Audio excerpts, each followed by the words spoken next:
Welcome to the Norris Group Real Estate Podcast, a show committed to bringing you insights from thought leaders shaping the real estate industry.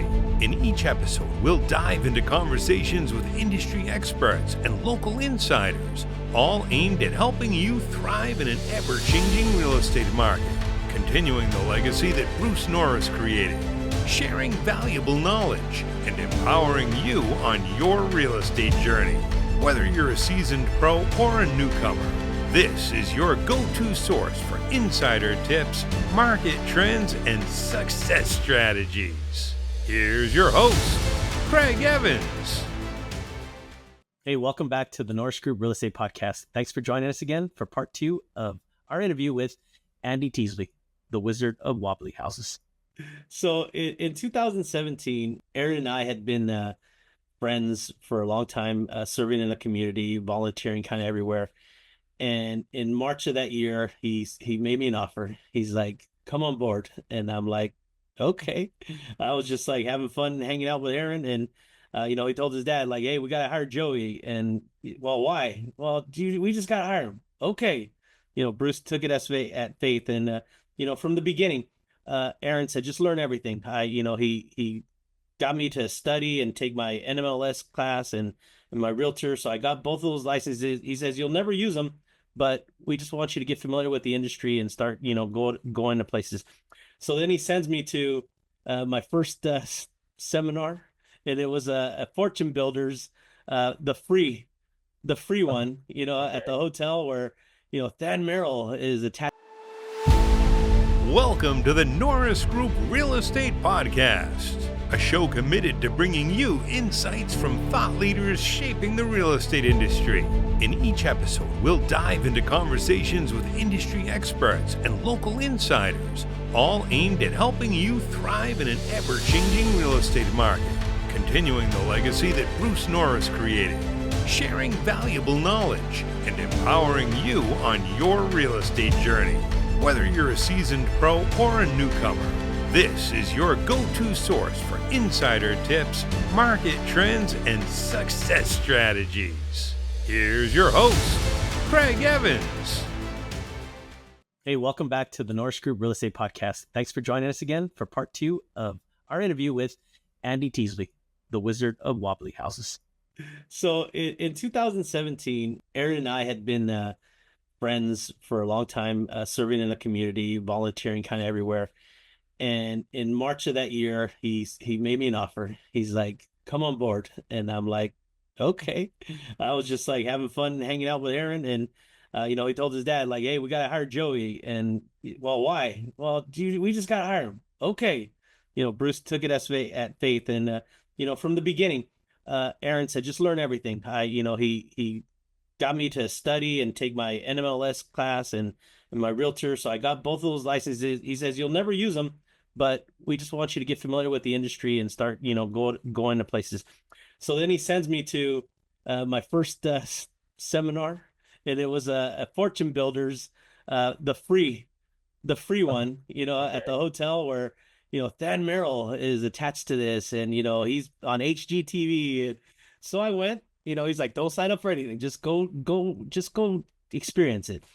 And so, of course, Thad wasn't there. They show you a video of him, and this could be you, it's like, and then, okay, all right, everybody. So the next class is $5,000. If you want to sign up and you want a chance to work with Thad, sign up. Okay. So I said, all right, thank you. No, thanks. And I went back and told Aaron, he's like, see, that's kind of what's out here. And that's why kind of what we do. Now, the second one that I went to was in, I think, May of that same year. And it was Millionaire Makers Next Generation. That was the first time that I met you. That was my first package show. So that was Steve McKee. It was Buddy Broom. Aaron was teaching, and you were teaching. So I've always known you to be a big education buff. So it's always been important to you. What was the first class that you ever went to? Well, the Guru, Ion Young Gray. That was the very first one? Very first one, right off the TV in the middle of the night when I was about, 82, I would have been 22 years old. Okay, let's change this. So what was the first class that you actually got the most out of? Like, what was the one that really said, "All right, I'm doing this"? Well, I've always been doing it, and I've been active. So 9 and 10, right? The system was very simple. You'd buy a cheap house, polish it up, put a tenant in it, and try to improve your financing. That was was easy. I could buy any house any REO in the book I could buy. I had a system. I could basically offer anything I wanted. I'd promise 14-day close. And the two things that were my key secret sauce ingredients is I pledged 100% of the purchase price for earnest money. And I got this listing selling agent to print off the release of contingencies form. So I went in with my offer. I promised to close in 14 days. I promised 100% of the purchase price for earnest money. And I'd already signed off on all the contingency stuff. All I wanted was free and clear title on that house. Yeah. And insured. Easy, simple, boring. So I got involved in the REIAs because it was a way to deal with all the youngsters. They were so excited. They were going to make $1 million tomorrow, and they had so much energy. So I really got involved just vamping off of their energy. And I forgot where the hell I was going anyway. So through that, I was introduced to Jimmy Napier. Okay. Somebody there said, you really, this guy, you'd like this guy. And he gave me a set of his CDs. And I was just amazed with Jimmy. And I met him. I took a lot of classes from him when I could. I miss him dearly now that he's gone. But he was probably one of my best inspirations. Next, of course, is Peter, who I met through Jimmy. It was funny. I cornered Jimmy at Masters of Real Estate. I said, Jimmy, I want to buy you dinner so we can talk. He said, okay, that's fine. So we're in the dining room. He and I are having dinner, and suddenly he drags Pete over. So I'm sitting there having dinner with Jimmy Napier and Pete Fortunato, and then John Schaub walks up. So I have 3 of the 4 to 6 pack, all there enjoying dinner on me, which was no problem. I was just sitting there with my mouth open, just a sponge. And those 3 guys have forgotten more than most people are ever going to know in this industry. I'm actually climbing in a plane on Tuesday to go listen to John and Pete teach in Tampa next weekend. I basically go anytime those guys are teaching, I will be in the room because they're just amazing. Now, John, he's got his thing that he teaches all the time, 1 rental at a time. But Pete's is different all the time, isn't it? Well, Pete's always different, but the best education you get out of Pete is learn to care about people. Yeah. I think that's his main message is learn to care about people and you will succeed in our industry. He is the most creative mind in real estate. And I'm always impressed. I always get annoyed when I'll meet somebody who's spent 50 grand with Than Merrill and thinks they don't need another piece of education because they know everything they need to know. Well, that's why I was going to ask you right now is like, you've done it all. You've gone to a ton of classes, but you still continue to go to do you think you'll ever stop going to classes? Do you think Peter knows more than I do? Well, probably. Peter has been in a real estate class once a month, every month since 1969, with the exclusion of COVID when we were all hiding in our bedrooms. Wow. So if that smart, creative, insanely creative guy is taking classes once a month, I'm going to keep taking classes. So my newsletter I publish, I give a list of the good upcoming classes nationwide. Yeah, we'll get to that. Don't spoil it yet, yet. So in your opinion, you've listed all the greats, but who's coming? Because like the whole purpose of your seminar that you did out in the desert was like, hey, these guys are getting a little long in the tooth. They might not want to do it for much longer. Who's the next generation? Like, who do you like that's younger, got the newer ideas, and who would you recommend that people go see now? Oh, well, so David Tilney, the property management guy, has got a couple of good to his son-in-law. It looks like he may be taking over. And Lindsay Jensen teaches master leasing as well. Good class, property management and master leasing. Bill Cook is teaching a lot of the stuff that the old Millerites taught. Vina Jones Cox has got a lot of stuff that the old people taught. Courtney Fricky out of New Orleans, another good educator. Leon Johnson's son Adam, another second. The next generation is coming along rather nicely. Nice. So what are you teaching nowadays, and when is your next event coming up? So I teach. Saturday is all dedicated to running the financial calculator, because that's such an important tool in learning. So you're teaching the 10 BBI now. Yeah. I started teaching Lonnie deals, right? The flipping mobile homes to make notes. Mm-hmm. And when I first started, you told me you knew how to use a financial calculator. You'd had a class and you're familiar with it. And we'd start the class on Saturday, and I would end up spending 3 hours teaching calculator. And it frustrated the heck out of me because I've got a full day of notes and mobiles. So the next thing I did is I started teaching on Sundays after Bill Cook Bill Tan taught his calculator class, or Buddy Broom taught his calculator class, because they both have a good one-day calculator class. So you did calculator with them on Saturday and then my class on Sunday. It was good because we fed each other's classes and it worked well, except two things happened. One is Buddy's children got to that age where you can't take weekends off to go. You got, soccer practice and ballet and all that stuff. So his wife said, no more. And Bill Tan flooded his house 3 times in 1 year.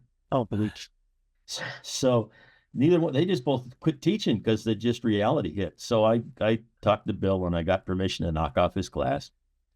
So I started teaching Bill's class plus a little more. I pushed my one-day calculator classes, Bill's one-day calculator class, but about a third of his second-day calculator class, because I push you a little further. Okay. And then Sunday, I teach discounted note investing and mobile home flipping. And it's funny because I had Jack Fullerton in my class. So this was, these characters, right? The coach. Imagine this class, right? Front row, I've got Mick Blackwell and Mike Kent. Back row, I have Fullerton, coach. That was the class. And it's in the barbershop, which I don't know if you ever got in there for a class, but I did. Was all we could do to sandwich 20 people in there, because we had people on top of each other, because it was only a little 1,000-square-foot barbershop, and we'd shove all the barber chairs in the back, and that's where we taught because it was free.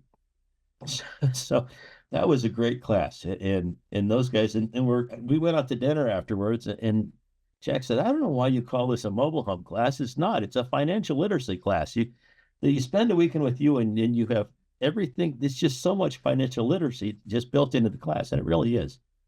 We generally have a speaker about IRAs. We talk about whether to Roth or not to Roth. We talk about solo 401k plans. We teach you how to analyze deals using your calculator, and how to craft notes, and buying and selling and negotiating, and it's a full kit. Nice. One of the reasons I give free retakes on my classes, because I was about to ask you that. What does that mean? Because I saw that somewhere where you're like free retakes. So tell people what that actually means. So I teach entirely too much. So have you been to a weekend with Pete yet? It's where you need a week to decompress everything you said? Yeah. And I know I put entirely too much into that. I mean, that's why kids like Rodolfo, the 19-year-old, the sponge, was able to take the class one weekend and run out and immediately put it to work on Tuesday. Most of my people aren't awake till Wednesday. So I know it's too much. So you get to come take it again, because I don't mind. I kind of like having experienced people, because maybe you were good on the calculator and there's somebody who's just really struggling, and I can go sit in the corner and work together and bring this kid up to speed. So I like that. And some of my most successful students, Evan Brown, third time through it finally clicked that he did 15 mobile homes this first year out. Nice. So some people take more time, and I don't mind. There's a reality to good educators, and I hope I'm entitled to classify myself as a good educator. we don't teach for money. Dan Merrill's team live in hotel rooms and work 2 gigs, 2 90-minute shows every day. It's like being in a freaking circus performer. And what they care about is selling those darn classes. The people I promote, and people like me and Pete and Jimmy and John, we don't need your money. We don't teach for free, except people would not. They'd say they're going to show up when you rent a room for 500 people and 100 show up and 400 just didn't bother because it's free. It must not be worth anything. Things that are free have no value, right? That's right. So that's why we charge.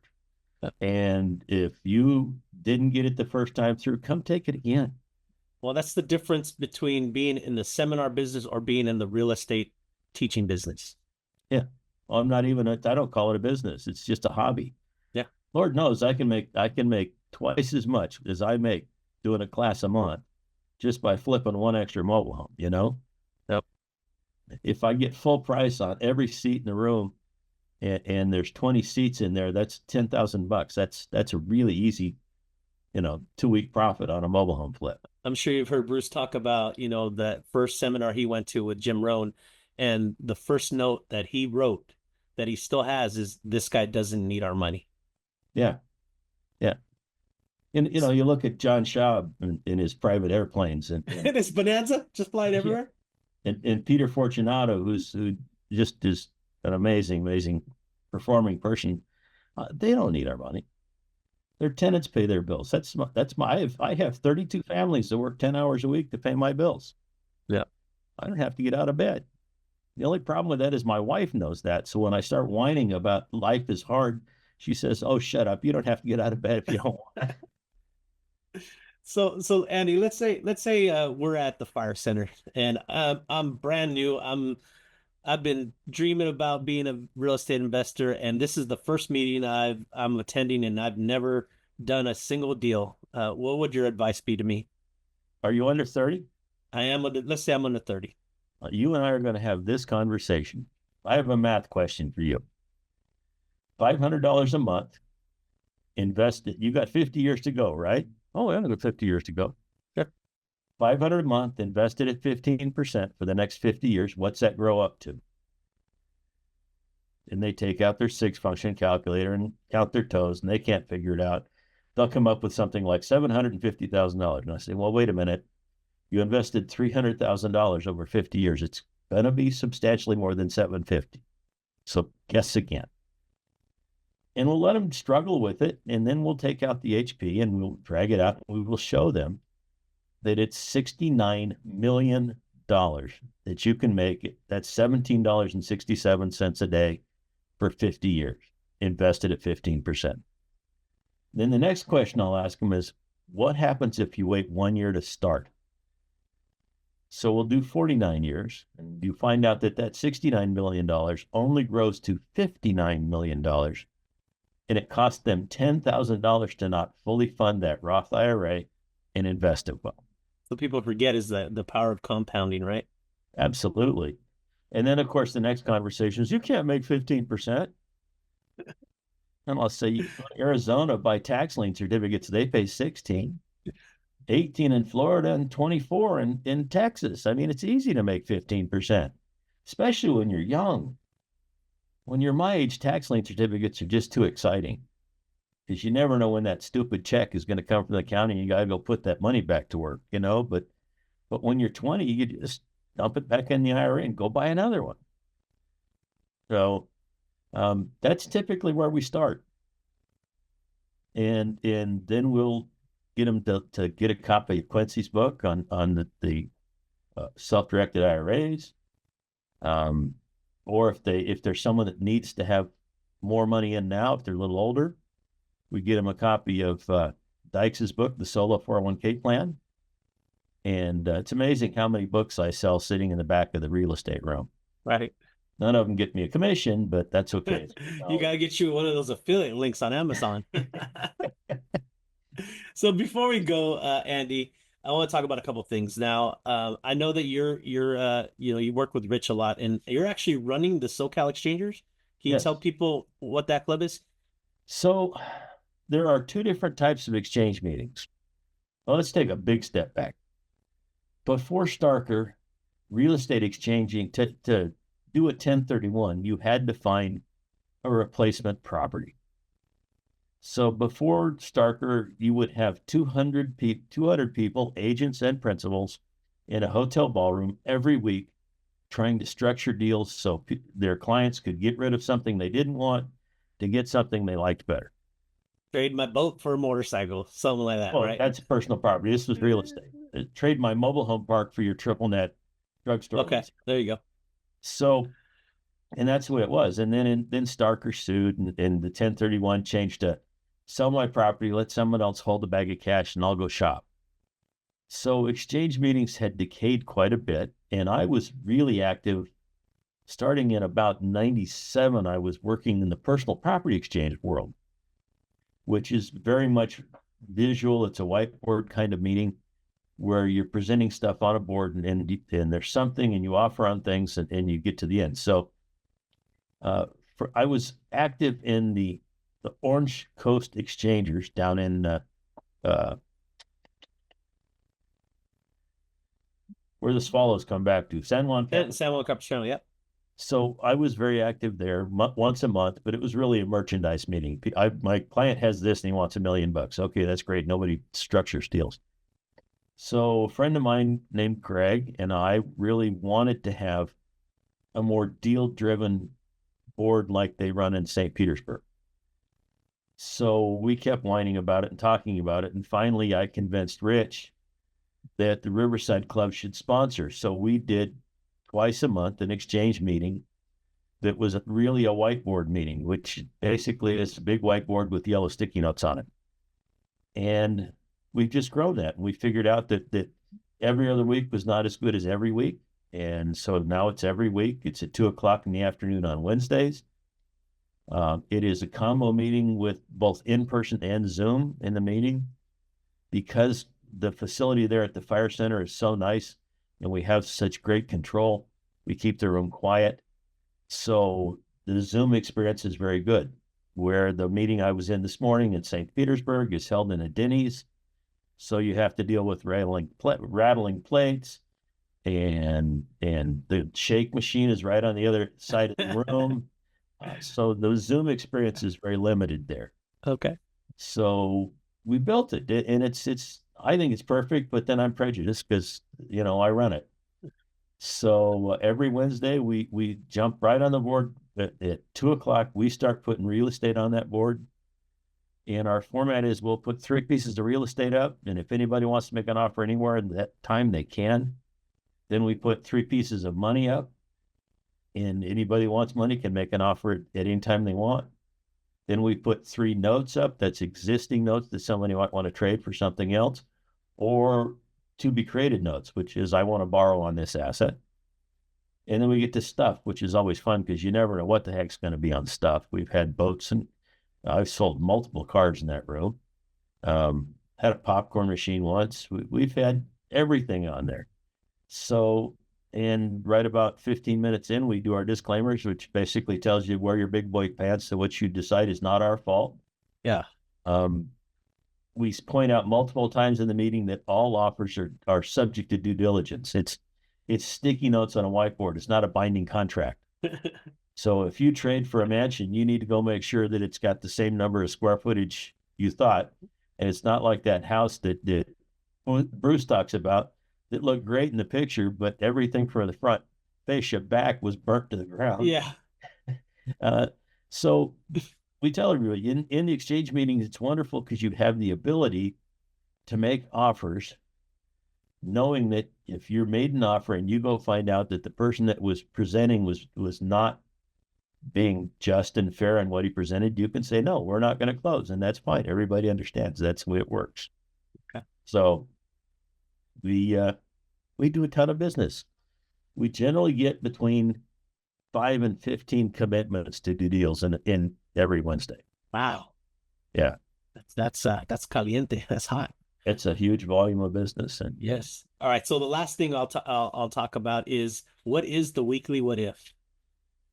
So My first idea for how to solve the problem of people coming to my class who said they knew how to use a financial calculator because they took a class, went home, put the calculator in their desk drawer and had not taken it out since, was to concoct a newsletter that comes out every week with 3 calculator questions, an easy, a medium, and a hard.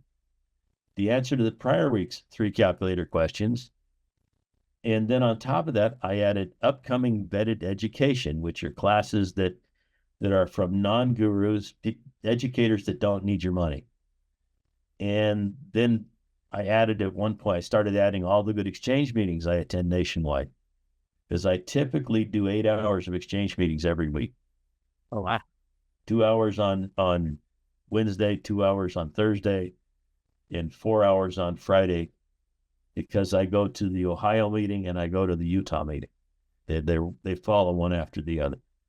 So, and that's the best creative finance class in the country, is going to an exchange meeting and paying attention. So the weekly What If is a free weekly newsletter, comes out every Sunday. As I said, you get 3 calculator questions, the answer to last week's 3 calculator questions. Upcoming vetted education, and I believe I have almost every good non-guru class in the country listed in that newsletter. And if I don't, somebody needs to let that instructor know he needs to talk to me. One of the things I like about it too is that you actually tell them in that weekly What If which ones you're actually going to show up to. Also, not to teach, but to just show up and like take the class. Oh yeah, my 92-year-old father reads it every freaking Sunday. He can't figure out a financial calculator for his life, but he says it's the only way I can keep track of where you are. So like this week, I'll be flying to Tampa on Tuesday, because I like spending a week in Tampa if I'm going to go there, because there's just so much great.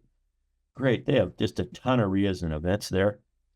And then John and Peter teaching next weekend. And then I'm flying from Tampa down to Akron, Ohio, where I'm going to teach my class for the local Akron REIA. And then I come home. Now, the last thing I'll mention from your weekly What If is I truly really like the fact that you say, if you can, hug your dad. Absolutely. I tell you what, we have lost so many great recently too. We just lost one of my good friends, Larry Harbaugh, just passed away last week, and it was devastating. He wasn't unhealthy. He had a virulent, horribly virulent lung cancer. It was diagnosed, and 2 days later he was dead. I mean, it's not like, gee, you're going to suffer for a while. And I mean, Bob Clark had lost half a lung in 40 years before he lost the rest of his lung. And yeah, that this was just some really, really nasty stuff. But then he was a union welder for a lot of years. Lord knows he beat the hell out of his lungs, and that happens, I guess. But the Florida six-pack is down to 2. And everyone has an opportunity to spend a weekend with those 2 guys.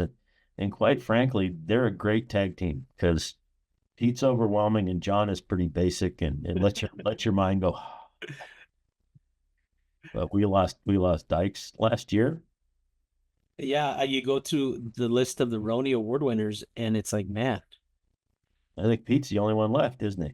Well, John got one too. So there's John. Okay. Yeah, there's it's almost half of them. Yeah. Yeah. So it's man. So I tell you what. Mick looks so much like Hagrid in that horrible brown suit. Well, it's what I call a real estate prom. Like, that's the one time of the year where everybody gets dressed up. Yeah, Mick never. Well, problem is Mick's was always a little large to go to the Salvation Army and buy a tux. Yeah, he was too cheap to rent one. Well, Andy, how can people get a hold of you? Where can they find you? Well, my phone number is right there on the screen, so you certainly can call me anytime. Now, can you point at it? Like, see, where's it at? Like, yeah. Oh, there we go. It's right there. It is. Look at it. Other way. The other one. Go to the other corner. No, that's my really. Yeah, there. Now you're pointing at it. Yeah. I'm there backwards. It is. Interesting. Okay. I do look. It's funny because I look normal, and on my computer at home I look reversed. Yeah. Anyway, so that's my phone number. if you send an email to andythechristmasguy@yahoo.com, no trees, just Christmas guy. You can sign up for my newsletter. It's free. I don't know. You guys put links on this thing, or is Yeah, we will. We will. Yeah, you can put the link in for that. And if you have a good real estate structure question, call me, because it might turn into one of my weekly what ifs. Like I said, I have to write 150 unique calculator questions every year. That's 3 a week for 52 weeks. I need inspirations. There you go. And we know we can find you on Wednesdays, right? Absolutely. And that's, like I said, that's right across the street from your old office. Yeah. Over there off of Chicago in Iowa. Yes. So Andy, thank you so much. I really appreciate you jumping on. It's good to talk to you, and it's good to see you out there still active and doing all the things that you do for everybody in the real estate investment world. So I appreciate it. Thank you so much. I appreciate the invite. For more information on hard money loans, trust deed investing, and upcoming events with the Norris Group, check out thenorrisgroup.com. For more information on passive investing through the DBL Capital Real Estate Investment Fund, please visit dblcapital.com. The Norris Group originates and services loans in California and Florida under the California DRE license 01219911, Florida Mortgage Lender license 1577, and NMLS license 1623669. For more information on hard money lending, go to thenorrisgroup.com and click the hard money tab.